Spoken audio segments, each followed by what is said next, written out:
up with a statement, then we'll take questions first for the student athletes. Coach. Yeah, hey, obviously, dream come true for all of us. As a part of the program, we sold the vision. I sold the vision to David Benedict and President Herbst and President Radanka and the university that I could, put together a special group of people, a coaching staff, and unbelievable players like this. So it feels great to come through on promises made by me to all this, the great people of Connecticut. And then with these guys, this was our vision, this was our dream. This is what we talked about when we recruited these guys, that we could get together and do something big like this. And it's just great to come through on promises made to players and to this university. And then it was an honor to play against San Diego State today, too. I got to tell you, I think it was probably the most physical, one of the toughest teams we played this year, certainly one of the best. And I just got so much admiration and respect for how they play, their culture, and their coach. He's one of the best coaches in the country. We'll take questions for the UConn student athletes. If you have a question for the players from UConn, please raise your hand. Jesse, you got to go to the front row, Jesse. We'll go to the back, right side, Billy. Billy Witz with the New York Times. Jordan, can you describe just the three-pointer that you hit when they had cut the lead to, I think it was 60 to 55, and just what you feel like the team needed at that point to steady itself, because you hadn't been in any tight games in the tournament? Coach drew something up for me, so I know he trusted me to take that shot. I just had to make it. I had to do the easy part. So all credit to my teammates for getting me open on those screens, and Coach trusted me. So, yeah. Continuing with questions for the student athletes, Cronkite. Third row, center. Adama, Hayden Silly, Cronkite News. I understand that your family still resides in Mali. I just want to ask you how it's been to have their support, even from the other side of the world. Definitely. I think my family is a major part of my success right now. Every time I do something, I think about them. Every day zone. I go hard every day. So I know for sure they were watching this game. I know for sure they're proud of me. There's a lot of African players, like Malian players in color.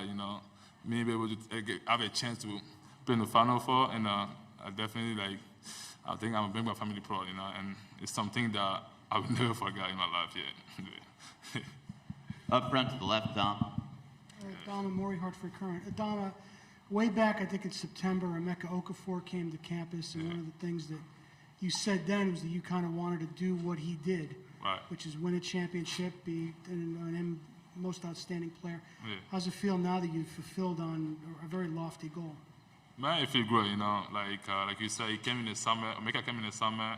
I talked to him for an hour, I got some advice from him, and be able to talk to a champion like him, it's definitely something that everybody needed, So, I told him, he told us, you guys are after he watched our practice, he was I see a lot of talent on you guys, you guys are a special team, and he said you just gotta stay strong, stay connected as a family, because he said that was one thing we need to do, stay connect as a family. I think we did that this year, and here we are. Yeah. Center of the room, most of the way back.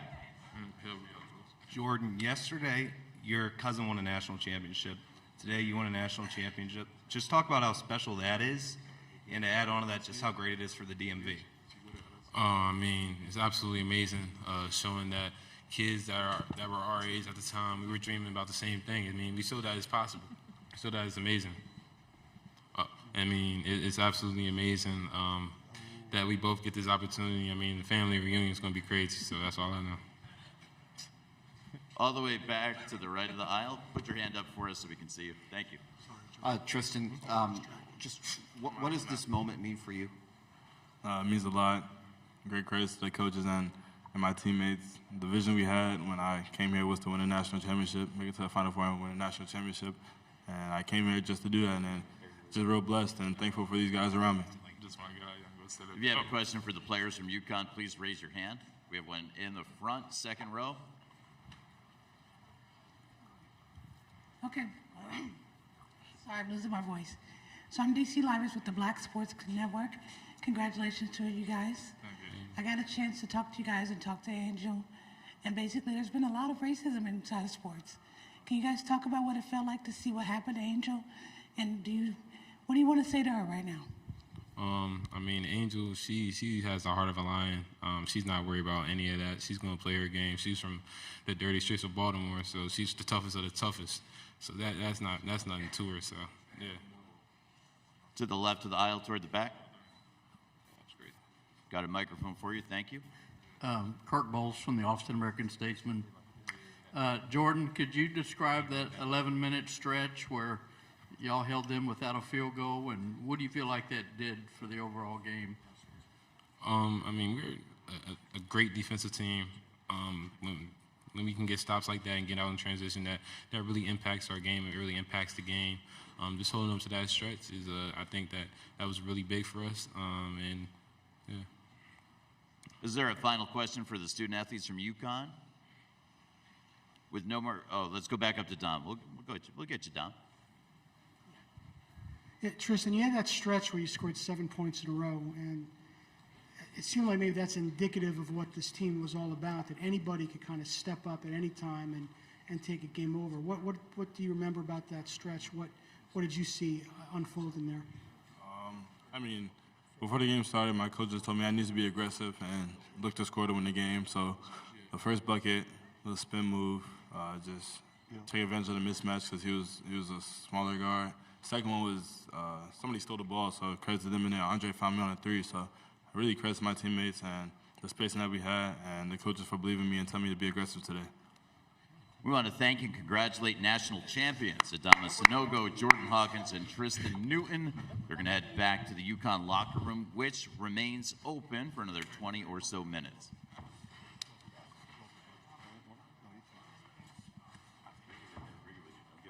Don't give that thing up. Questions for Coach? We'll take one just to the right of the aisle. Fifth row, name and media outlet, then your question. Brian Smith, Houston Chronicle. Dan, you mentioned the dream come true part, but also the vision that you sold when you started. This program has obviously had incredible highs, but has been through a lot in the last 5-7 years. What's it mean to you to be on the stage right now as a national champion, knowing what this program went through in those previous years and what you were able to bring it to with this team this year? You know what, I'm still thinking about some things that the typical Dan Hurley fashion, like the amount of missed layups. Jordan's dunk to start. I mean, we should have been up 18-20 at halftime. That's just really the way my mind works. You know, I think when I get back to the hotel and we get off the bus and I just get in a room for a little bit, I'll be able to kind of decompress a little bit. I'm just mostly proud of the way that we've done it and with the type of people that we've done it, the way we, recruit young players, develop young players. We do it without cheating. We do it without lying. It's truly been building a program and a culture. I'm lucky. I have the best coaching staff in the country that attracts these incredible, types of players. Coach, next question's to the right of the aisle. Kevin. Hey, Kevin Sweeney, Sports Illustrated. Coach, obviously UConn's championships have been defined by stars like Emeka and Shabazz Napier, Kembo. Another double-double today from Adama. Where does his run? What has his run meant to this team's ability to win a championship? Yeah, I mean, he's obviously cemented himself into, the pantheon of greatest, obviously greatest big guys with all the production and back-to-back first-team All-League, and now this to have the national championship just puts him in a position in one of the most storied programs in college basketball. That now he's an all-time great. Coach on the right side up front. Brendan Quinn of The Athletic. Dan, you know what your family's name means in basketball, in New Jersey, whatnot. What does it mean to you to add to that name in this sport? I think people, obviously for me, I've had my own path, my own journey. I think a lot of people, maybe I've probably done it to myself by being such an intense, fiery coach that people have always focused more on, the sideline kind of antics than they have on, my total body of work over the course of my career. There's not many coaches, that were as successful as my teams were at St. Benedict's. Wagner in Rhode Island. There's not many coaches in the country that have won 25 games or more in 3 different programs and now have a national championship. So obviously there's a certain level of validation that's going to come from this. But I just feel like my career in coaching, even prior to this, I think most coaches, maybe I don't do a great job kissing the media's ass and presenting and, this image that's incredibly likable. But, I am who I am. I'm where I'm from. I'm from Jersey City, and this is how people from Jersey City act.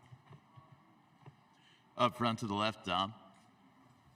Yeah, Don Memorial, Hartford Current. Dan, you emphasized out on the quarter, you said with some emphasis, we've got our own, or we have our own now. Can you kind of expand on just what that means, that this is your piece of a storied program?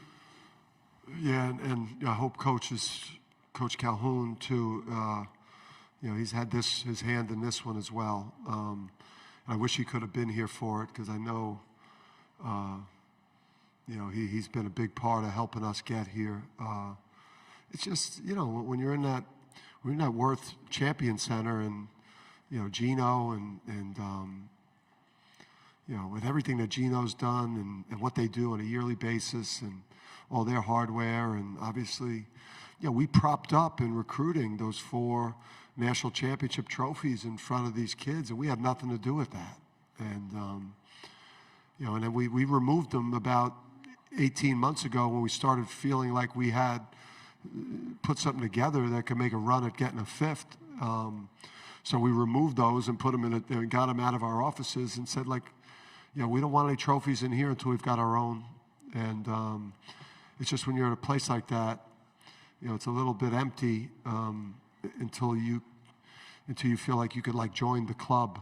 I feel like now we've held up our end of the bargain that the women's team's been carrying for so long, since forever, and it seems like, and now obviously Coach Calhoun, Kevin Ollie, Gino, it feels good to accomplish what they've done. On the right side toward the back. Greg Frank, Sports Map Radio. Dan, coming into this season, you had not won an NCAA tournament game at UConn. How much pressure were you feeling as the season unfolded to deliver this result? Me and Kamani, we talked about it once we got our roster together and knew we had a squad. Me and Kamani and Luke just kept saying, the most pressure-packed game that we will ever coach in or play in was going to be that first-round game, and we didn't know who it was going to be. And then, obviously, it was Iona, and then the hysteria started. We were playing the boogeyman, Rick Pitino, and and that we were in big trouble. We knew we couldn't go out, like suckers again in the first weekend. But we also didn't, we didn't wear that around the players, but we certainly felt it. Yeah, but listen, we came into the season unranked. So we had an edge to us to start the year to prove people wrong. In the back to the left of the aisle. Yeah, Kirk Bowles from the Austin American-Statesman. You mentioned being unranked. No 1, 2, or 3 seed was here. 16 beats a 1 again. Is it fitting that you guys were unranked and, lost 5 out of 6 in January, and nobody could touch you here? Yeah, I just think it's such a hard tournament to be successful in and navigate. And obviously, we the last 2 teams we've played, Miami, beating Houston and Texas back-to-back in Kansas City. That's a heck of a team. We played Alabama. We know how good they are. These guys, beating them and a Creighton team that this tournament's hard to navigate. It's not 7-game series. It's not 5-game series. And now with the extra COVID year and NIL and the portal, it's like, I think it's made things even more challenging for the biggest brands and the highest seeds to advance because there's so much parity. And, Coach, we're going to wrap things up front to the left with the young man covering his 50th Final Four. Hoops. Hoops! Hey, Let's Danny, go, man. Congratulations. Thank you. A few years back, the Big East decided to realign and put an emphasis on basketball. How much dividends does that pay for this league over the years? Yeah, I think, I thought we were the best conference in the country this year. I think year in and year out we are. I felt like our top 5 in particular, especially when Providence had it going, it was clearly, the best, the top 4 or 5 was clearly the best. And it showed in the NCAA tournament. If Xavier doesn't lose Fremantle, they're very easily in the Final Four. Obviously Creighton was right there, tough call away from maybe playing us tonight. Here, and then Shaka Smart, for me was the best coach in the country in their season. They were, up until that tough second round game versus Michigan State, like they had as good a season as anybody in the country. So, and then Providence was playing great until they started to struggle late. So, Big East was the best conference in the country this year. We were the most successful in the NCAA tournament, and we have the national championship. So we were the best league in the country this year, and I don't think that's going to change with the type of coaches that now have moved around. I don't think we're going anywhere. I know we're not. And with that, we'd like to thank and congratulate the head coach of the national champions, Coach Hurley. Let's go. Thank you very much, Coach. Let's go. Let's go. Thank you. I'm taking this, too. You get them all. The UConn locker room is still open. The student athletes will receive their news conference placards and our thanks.